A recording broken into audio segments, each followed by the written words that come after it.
ভগবান গাধাকে সৃষ্টি করে বললেন, ওরে জগতের বুকে যা, তোর কর্ম কর। গাধা বলছে, ঠাকুর আমি বাঁচবো কতদিন আর আমার আয়ু কত? ভগবান বললেন, ওরে সারা জীবন লোকের বোঝা বয়ে বেড়াবি তুই, তোকে আমি 50 বছর আয়ু দিলাম। ঠাকুর লোকের বোঝা বইতে বইতে 50 বছর কাটাবো? আমার চাই না দয়াময়, আমাকে 30টা বছর বাঁচতে দিলেই যথেষ্ট। ভগবান সৃষ্টি করলেন প্রভু ভক্ত কুকুর। সে বলে, ঠাকুর আমার কর্ম কি? না প্রভু ভক্ত হয়ে প্রভুর দাসত্ব করে তুই জীবন কাটাবি প্রভুর চরণ সেবায়, তোকে আমি 30 বছর আয়ু দিলাম। ঠাকুর প্রভুর দাস হয়ে প্রভু ভক্ত হয়ে আমি 30 বছর বাঁচতে চাই না দয়াময়, আমাকে 20টা বছর বাঁচতে দিলেই যথেষ্ট। ভগবান সৃষ্টি করলেন বনের বাঁদর। সে বলছে, ঠাকুর আমি বাঁচবো কতদিন? না তোকেও আমি 20 বছর আয়ু দিলাম। এই ডাল থেকে ওই ডাল, ওই ডাল থেকে সেই ডাল, আর তোর অঙ্গভঙ্গিতে প্রত্যেককে বিনোদন আনন্দ প্রদান করাই হবে তোর কাজ। বলে, ঠাকুর এ ডাল থেকে ও ডাল আমার কোনো স্থায়ী বাস হবে না, আমি চাই না তোকে, আমাকে 10টা বছর বাঁচতে দিলেই যথেষ্ট। ভগবান সৃষ্টি করলেন সৃষ্টিকর্তার শ্রেষ্ঠ জীব মনুষ্য জাতি। ওরে মানুষ, জগতের বুকে যাও, নিজ নিজ কর্ম করো, গুরুচরণে আশ্রয় রেখে সৎ পথে থেকে জীবন কাটাও, তোমাকে আমি 20 বছর আয়ু দিলাম। মানুষ বলে, হে দয়াময়, সৃষ্টিকর্তার সর্বশ্রেষ্ঠ সৃষ্টি যদি আমি হই, এত সুন্দর সুখের জীবন নিয়ে মাত্র 20টা বছর, আমি আরো বাঁচতে চাই দয়াময়, আরো চাই। হ্যাঁ গো দয়াময়। আচ্ছা ওই ওই গাধা যে তোমাকে 20টা বছর ফিরিয়ে দিয়েছিল, ওর জীবনটা কি আমাকে দেওয়া যায় না ঠাকুর? তাই বেশ দিলাম। আচ্ছা ওই প্রভু ভক্ত কুকুর, ও যে তোমাকে 10টা বছর ফিরিয়ে দিয়েছিল দয়াময়, ওর জীবনটা কি আমি পেতে পারি না? বেশ তাও দিলাম। আচ্ছা প্রভু, বনের ওই বাঁদর, তারাও যে অতদিন বাঁচতে চায় না, ওরাও তো তোমার কাছে 10টা বছর ফিরিয়ে দিল, ওর জীবনটা তুমি আমায় দিয়ে দাও দয়াময়। বিশ্বপিতা চিন্তা করলেন, হায় রে মানব, সৃষ্টিকর্তার শ্রেষ্ঠ সৃষ্টি হলে তুমি, বনের পশু পাখিগুলো নিজের ভালোটা বুঝলো, আর তুমি মানুষ হয়ে নিজের ভালো বুঝলে না। ভক্তমণ্ডলী, ভক্তিমতী মায়েরা, এইবার জীবনের কি পরিণাম আপনারা একটু ভালো করে হিসেব করে দেখে নিন। ভগবান যে জীবনটা আমাদেরকে দিয়ে এই জগতের বুকে পাঠিয়েছিলেন, সেই শিশুকাল আর কৈশোরকাল কত আনন্দে কত সুখে কাটলো দিন। পড়াশোনা, স্কুল কলেজ, বন্ধু বান্ধব, কত শিক্ষা, সব থেকে বড় কথা মা বাবার কোলের আদর ভালোবাসা। পিতামাতা যে কি সম্পদ, মা বাবা যে কি সম্পদ, যার আছে সে এখনো মর্যাদা দিতে জানে না বাবা। যার হারিয়ে গেছে তার কাছে গিয়ে জিজ্ঞাসা করবেন, সে মর্মে মর্মে অনুধাবন করে। তা বিশ্বপিতা যে শিশুকাল কৈশোরকাল আমাদের দিলেন, কত আনন্দে উচ্ছ্বাসে কাটালাম জীবন, তারপর যে আয়ুটা আমি চেয়ে নিলাম, সেটা কার আয়ু নিয়েছিলাম? হ্যাঁ, গাধা। বা এবার ভেবে দেখুন তো জীবনটা আমার গাধার মতোই হলো কিনা। সংসারের বোঝা বইতে বইতে বইতে বইতে পথ চলতে চলতে ভাবি এই বুঝি আমার জীবনে সুখ আসবে। আর সুখের আশায় সংসারের বোঝা বইতে বইতে জীবনের গোনা দিন আমার ফুরিয়ে গেল, তবু সুখের মুখ দেখলাম না। ওই গাধার থেকে নেওয়া আয়ুটা যখন আমার শেষ হলো, তারপর যে আয়ুটা আমি পেলাম সে ছিল প্রভু ভক্ত কুকুর। জীবনটা আমার তেমনই হলো কিনা। সংসারের বোঝা বইতে বইতে যখন আমার আর সামর্থ্য নাই, ক্ষমতা নাই, শক্তি নাই, ততদিনে ছেলে আমার লায়েক হয়ে গেছে। বাবা একটার বেশি দুটো কথা জোর গলায় বলতে গিয়ে ছেলে চিৎকার করে বলে ওঠে, বাবা আমি তো বড় হয়েছি, আমি সবটা সামলে নেব, তুমি ওইখানে চুপ করে বসো। আজকে আমার জীবনটা ওই প্রভু ভক্তের মতোই কাটছে। বৌমার মন জুগিয়ে না চললে পরে দুপুরের অন্ন সেবাটা আজকাল আমার দেরি হয়ে যায়। বাবা সংসারের প্রত্যেকটি মানুষের মন জুগিয়ে প্রভু ভক্ত হয়ে দিন কাটাতে কাটাতে যে জীবনে আমি পদার্পণ করলাম, সেই জীবনটা ছিল আমার জীবনের শেষ জীবন, যা পেয়েছিলাম বনের ওই বাঁদরের কাছ থেকে। কেমন কথাটা আমার শুনতে একটু খারাপ লাগলেও প্রকৃতপক্ষে জীবনের এই পরিণাম। বড় ছেলের বাড়িতে 2 মাস আমি আছি, কিন্তু বড় ছেলের মুখের সেই হাসিটা আজকে আর দেখা যায় না। আমি কান পেতে শুনলাম জানালার আড়ালে ছোট ভাইকে ডেকে বলছে যে হ্যাঁ রে ভাই, বলি বড় বলে বুড়ো বুড়ির দায়িত্ব কি শুধু আমার ঘাড়েই দিবি? মরলে তো কোমর বেঁধে একবারে ভাগ বাটোয়ারার জন্য সবাই নাম বিপথে, আর এখন দেখভালের বেলায় আমি একা। ছোট বলে দাদা তুই যেমন 2 মাস রেখেছিস, 2 মাসের একটা দিনও বেশি কিন্তু আমি দেখতে পারবো না।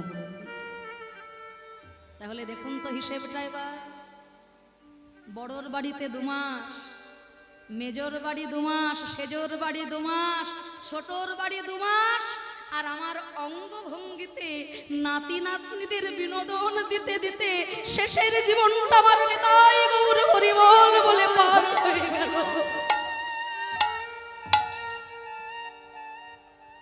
ওগো দয়াময়, সংসারের মানুষগুলোর মন জুগিয়ে চলতে চলতে জীবনের গোনাদিন আমার ফুরিয়ে এলো। দয়াময়, কখনো তো তোমার মন জুগিয়ে চলার কথা ভাবিনি। দয়াময়, আমি ভেবেছি কি করলে আমার ছেলে খুশি হবে, কি করলে আমার মেয়ে খুশি হবে, কি করলে আমার পরিবারের সবাই খুশি হবে। দয়াময়, কিন্তু তোমাকে খুশি করার চিন্তা তো আমি কখনো করিনি। কেন জানো? এই জগৎ আমার, আমার ভাই, আমার বন্ধু, আমার পুত্র, আমার পরিজন, এই জগৎটা ছেড়ে একদিন যে আমায় চলে যেতে হবে এটা আমি বিশ্বাস করতে পারিনি। ঠাকুর বড় ভালোবেসেছি। 5 তলা বিল্ডিংটা কার? মালিক নেমে এসে বলে আমার। সত্যি কি আমার?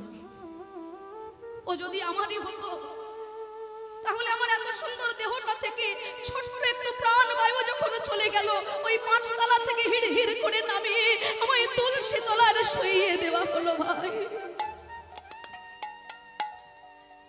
আমার একমাত্র সম্পদ একজন আছে, কিন্তু তাকে আমি কখনো মনে রাখিনি।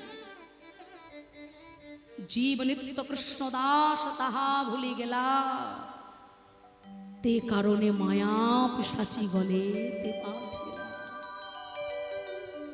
তাই সেই বৃদ্ধ পিতা বৃদ্ধ মাতা চোখের জল আমাদের এক বিশেষ বাংলার কবি রজনীকান্ত সেন তার গানের ভাষায় বললেন, কবে তৃষিত মরু ছাড়িয়া যাইব, তোমার রসাল নন্দনে কবে তৃষিত ছাড়িয়া যাইব, তোমার রসাল নন্দন কবে তাপিত চিত করিব শীতল, তোমার করুণা চন্দনে তৃষিত ছাড়িয়া যাই, তোমার রসাল নন্দন। হে দয়াময়, এই যে তৃষ্ণার্থ মরু, এখানে আমি যতই জল চাই ততই তৃষ্ণা আমার বেড়ে যায়, তৃষ্ণা আমার মেটে না। তোমাতে হয়ে যাব আমার আমি হারা, তোমারই নাম নিতে নয়নে ববে, তোমাতে হয়ে যাব আমার আমি হারা, তোমারই নাম নিতে নয়নে বহে ধারা, এ দেহ শিহরিবে ব্যাকুল হবে প্রাণ, বিপুল পুলক স্পন্দনে কবে তৃষিত মরু ছাড়িয়া যাইব, তোমার রসাল নন্দনে। এই তৃষিত মরু, এই তৃষিত মরু ছেড়ে আমি কবে তোমার ওই আনন্দ ধামে, ওই অমৃত ধামে যাব। কবে ভবের সুখ দুঃখ চরণে দলিয়া যাত্রা করিব শ্রীহরি বলিয়া, ভবে তাই গৌর হরি হরি দলিয়া যাত্রা করিব শ্রীহরি বলিয়া, চরণ টলিবে না হৃদয় গলিবে না, কাহার আকুল ক্রন্দনে কবে তৃষিত মরু ছাড়িয়া যাইব, তোমারি রসাল নন্দনে। কবে তাপিত চিত করিব শীতল, তোমার করুণা চন্দনে কবে শীতয়ে মরু ছাড়িয়া যাইব, তোমারি রসাল নন্দনে। এই তো সেই অভাগা পিতা মাতার মনের বেদনাকে কবিতার কবির ভাষায় বললে, এতদিন যে মানুষগুলোর মন জুগিয়ে চলতে চলতে তাদেরকে খুশি করার চিন্তা করেছি বাবা, পারলাম না। মানুষের জন্য আপনি 100টা কাজ করবেন বাবা, 100টা ভালো কাজ করবেন, কিন্তু একটা কাজ যদি কোনো প্রকারে আপনার ভুল হয়ে যায়, মানুষ আপনার 99টা ভালো কাজকেই ভুলে যাবে। তাই যাদের জন্য জীবনের সবকিছুটা বিলিয়ে দিচ্ছ, একদিন তারাই তোমার দিকে আঙুল তুলে বলবে আমার জন্য তুমি করেছোটা কি? হ্যাঁ, ওইটুকু না করলেও আমি বড় হতে পারতাম। কিন্তু যাদের জন্য সবটুকুটা বিলিয়ে দিয়েও মন পাওনি, আমার ভগবানের জন্য 1 পা বাড়িয়ে দেখো, তিনি নিজ গুণে কৃপা করে 2 পা বাড়িয়ে এগিয়ে আসবেন তোমার দিকে। তুমি যদি তার দিকে 1 পা বাড়িয়ে যাও, তিনি 2 পা কৃপার ডালি বাড়িয়ে আসবেন তোমার দিকে। আমরা শুনেছি যখন ওই ভরা সভার মধ্যে দ্রৌপদীর বস্ত্র হরণ হচ্ছে, দ্রৌপদী 2টি বাহু তুলে ডাকছে, হে মধুসূদন, এই বিপদকালে তুমি ছাড়া আমার দ্বিতীয় কোনো বান্ধব না। যে কৃষ্ণ ভগবান লীলা প্রকাশের জন্য ব্রজগোপীগণের বসন হরণ করলেন, চুরি করলেন, আজকে সেই কৃষ্ণ ভগবান ভক্তের বিপদকালে হাজার হাজার বসন দিয়ে তাকে রক্ষা করলেন। কি অপূর্ব লীলা! তাহলে আমরা জানি বিপদকালে দ্রৌপদী 2টি বাহু তুলে গোবিন্দকে ডাকলেন, আর ভগবান হাজার হাজার বসন দিয়ে তাকে রক্ষা করলেন। সংসার জীবনে আমরাও তো কত বড় বড় বিপদে পড়ি বাবা। হাত তুলে ভগবানকে ডাকলে কই ভগবান তো আমার সামনে এসে দাঁড়ালেন না। তাহলে দ্রৌপদী কৃপা পেলেন আর আমি কৃপা পেলাম না কেন? কৃপা কথার অর্থ কিছু করে তারপর পাওয়া। আমি কতটুকু করতে পারলাম তার জন্য? আমি তো শুধু চাইতে এলাম, বাড়ি দাও, গাড়ি দাও, টাকা দাও, পয়সা দাও, ধন দাও, সম্পদ দাও, যার কুড়ে ঘর আছে তার বাসনা আমার যেন 1 তালা হয়ে যায়। 1 তালা হলেই কি চাওয়া পাওয়া মিটে গেল? হ্যাঁ, ঠাকুর ছেলের বিয়ে দিয়েছি, ঘরে নতুন বৌমা এসেছে, 2 তালাটা যদি হয়ে যায় আর তোমার কাছে কিচ্ছু চাইব, তাতেও কি চাওয়া শেষ? নাতি নাতনি হয়েছে, ঘরে অনেক জায়গার দরকার, 3 তালাটা যদি করে দাও দয়াময়, আর কিচ্ছুটি চাইব না তোমার কাছে, তাতেও কি আমার শান্তি হলো? যার যত তালা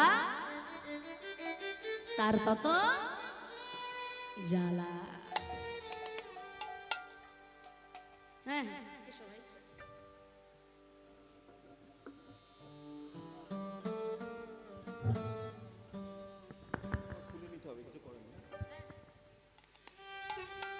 দিদি এত সুন্দর করে সকলকে আনন্দের সাগরে ভাসিয়েছে, এত সুন্দর করে সবাই কীর্তন আস্বাদন করছে, তো তার মধ্যে আমি একটু ব্যাঘাত ঘটিয়ে ফেললাম। তো এটা তো আমাদের বাড়ি নয়, এটা আজকে বৃন্দাবন।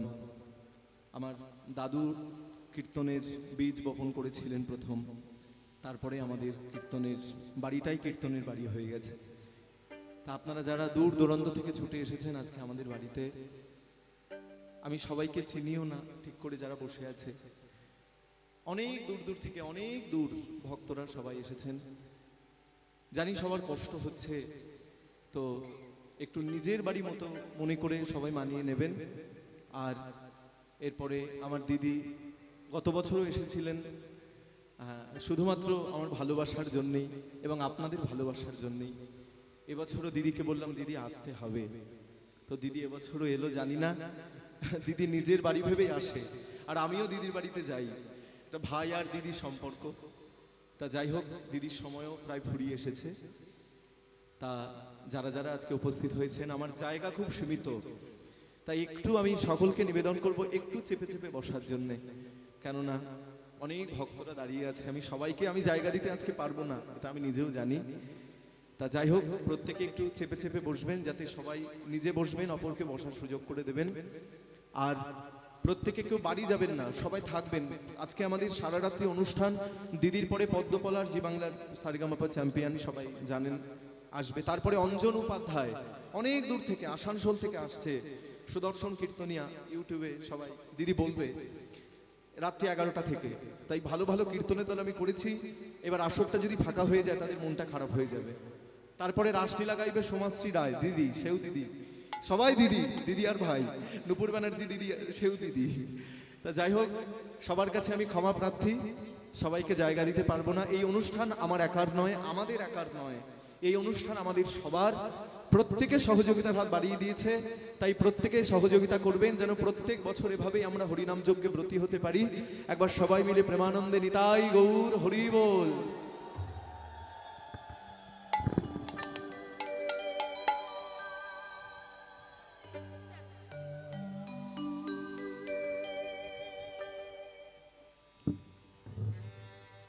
জয় নিতাই।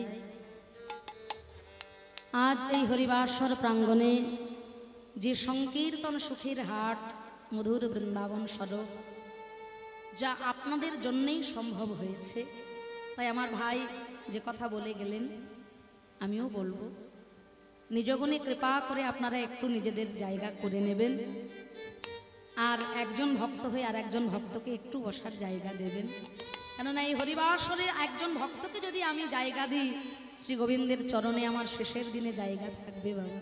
হ্যাঁ, তাই এই মধুর হরিনাম মহাযজ্ঞ আপনারা সকলে মিলে আমার ভাই গৌরকে আশীর্বাদ করবেন এবং সহযোগিতার হাত বাড়িয়ে দেবেন। আপনাদের আশীর্বাদে, আপনাদের ভালোবাসায়, আপনাদের সহযোগিতায় প্রত্যেক বছর বছর যেন এই হরিবাসর এমনিভাবেই মধুময় সুধাম বৃন্দাবন ধামে পরিণত হয়। তাই গৌর প্রমানন্দে হরি হরি। তাহলে আমরা মনে করি ভগবান আমাকে কৃপা করলেন না, কিন্তু আমি কৃপা কথার অর্থই জানলাম না। কৃপা কথার অর্থ কিছু করে তারপর পাওয়া। কতটুকু করতে পারলাম গোবিন্দের জন্য? দ্রৌপদী কিছু করেছিল বাবা, তবে সে পেয়েছে। যখন ভগবান শিশুপালকে হত্যা করলেন সুদর্শন চক্র দ্বারা, সেই সুদর্শন চক্রের স্পর্শে কৃষ্ণের আঙুলটা কেটে ঝরঝর করে রক্ত ঝরছে। সভামধ্যে সকলে উপস্থিত, সকলে এদিক ওদিকে ছুটছে কাপড় খুঁজতে, কোথায় গেলে এক টুকরো কাপড় পাবো যে কাপড় দিয়ে কৃষ্ণের আঙুলটা বেঁধে দেব। আর সেই সভায় উপস্থিত দ্রৌপদী, তিনি কিন্তু এদিক ওদিকে কাপড় খোঁজার সময় পেলেন না। অঙ্গে যে বসনটা পরেছিলেন সেই বসনের আঁচলটা ছিঁড়ে দিয়ে ভগবান কৃষ্ণের আঙুলটা তাড়াতাড়ি বেঁধে দিলেন। ভগবান কৃষ্ণ আমার মনে মনে চিন্তা করে, আজ আমার এই বিপদ কালে তুমি আমায় বসন দিলে, তোমার এই বসনের প্রত্যেকটা সুতার মূল্য আমি একদিন তোমায় চুকায়ে দেব। যেদিন তোমার বসনের প্রয়োজন হবে, আজ মনে মনে কথা দিলাম, সেদিন হাজার হাজার বসন দেব। হরি হরি বসন দেব, হাজার হাজার বসন দেব। এই না কথা দিলাম তোমায়, হাজার হাজার বসন দেব। শোনো হে দ্রৌপদী জানাই তোমায়, শোনো দ্রৌপদী জানাই তোমায়, শোনো দ্রৌপদী জানাই তোমায়, শোনো দ্রৌপদী জানাই তোমায়, শোনো দ্রৌপদী জানাই তোমায়, হাজার হাজার বসন দেব। তাই শ্রীরাম সুদাম বলছে, ওরে কানাই, তুই যে বলছিস তোর ধেনুর পালকে এক মুখে করতে, কিন্তু জানিস কানাই, তুই নিজে যেমন চোর, যেমন তোর সঙ্গ করে করে তোর রাখালগণের সঙ্গে ওই ধেনুর বন চোরের স্বভাব পেয়েছে। ওই চোরা ধেনু আমরা ফেরাতে পারবো না। কানাই ফিরারে, ও কানাই ফিরারে, তোর চোরা ধেনু কানাই ফিরারে হরি হরি কানাই ফিরারে তোর চোরা ধেনু কানাই ফিরারে কানাই ফিরারে কানাই ফিরারে চোরা ধেনু কানাই ফিরারে কানাই ফিরারে কানাই ফিরারে তোর চোরা ধেনু কানাই ফিরারে ওই ফিরারে কানাই ফিরারে চোরা ধেনু কানাই ফিরারে আমরা পারবো না কানাই ফিরারে চোরা ধেনু কানাই ফিরারে আমরা পারবো না কানাই ফিরারে চোরা ধেনু কানাই ফিরারে আমরা পারবো না কানাই চোরা ধেনু কানাই ফিরারে কানাই ফিরারে কানাই ফিরারে চোরা ধেনু কানাই ফিরারে কানাই ফিরারে কানাই ফিরারে তোর চোরা ধেনু কানাই ফিরারে ও তাহলে আমার ধেনুর পাল আমাকেই ফিরাতে বলছিস না বেশ তাই গোবিন্দ আমার চাঁদ মুখে মোহন মুরলি বাজায় ধেনুগণের নাম ধরে ডাকছে চাঁদ মুখে বেনু দিয়া সব ধেনুর নাম লইয়া চাঁদ মুখে বেনু দিয়া সব ধেনু নাম লইয়া ডাকিতে লাগিল উচ্চ স্বরে আমরে রে ডাকিতে লাগিল উচ্চ স্বরে আমরে রে ডাকিতে ভবনী সে মলি মলি ডাকিতে ভবনী সে মলি মলি ডাকি ভবনী সে মলি মলি ডাকিতে ওকি আমরি রে ডাকিতে ওকি আমরি রে ডাকিতে ওকি আমরি রে ডাকিতে ওকি আমরি রে ডাকিতে ওকি আমরি রে ডাকিতে লাগিল উচ্চ স্বরে যে ধেনু যে বনে ছিল মনে ছিল ছিল একত্র কইল চালাইল গোকুলের মুখে। গোকুলের পথে কিন্তু আজকে একটা বিষম ঘটনা ঘটে গেছে নবলক্ষ ধেনুবৎসগণ গোবিন্দ আমার বাঁশির সুরে ডাকছেন তাদের মধ্যে গোবিন্দের সব থেকে প্রিয় ছিলেন একজন বাছুরি যার নাম মঙ্গলী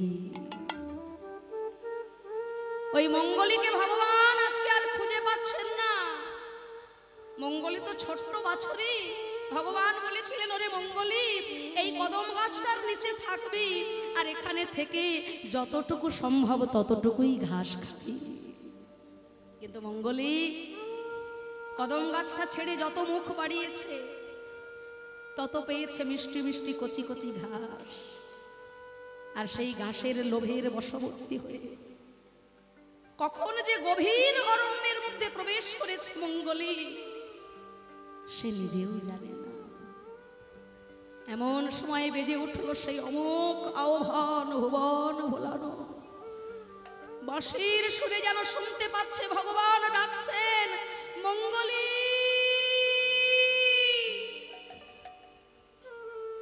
মঙ্গলী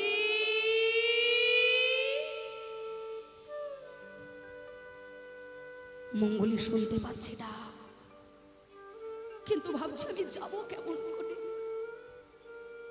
আমার যে চতুর্দিকে বিষম বিপদ সম্মুখে অথই জল বাঁ দিকে কাঁটার ঝোপ ডান দিকে জ্বলন্ত আগুন পিছন থেকে একটা অজগর সাপ হাঁ করে রয়েছে আমাকে গ্রাস করবে বলে চতুর্দিকের এই বিষম বিপদ আমি কোন পথে গেলে তোমায় পাবো হে দয়াময়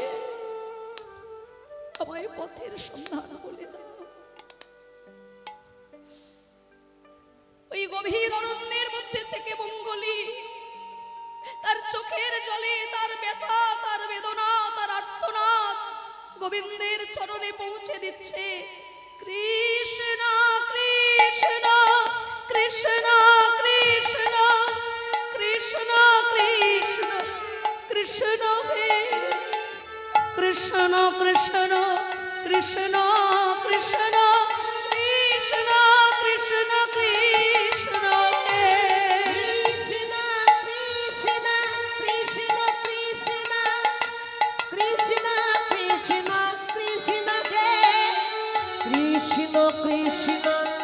কৃষ্ণ কৃষ্ণ কৃষ্ণ কৃষ্ণ কৃষ্ণ কে কৃষ্ণ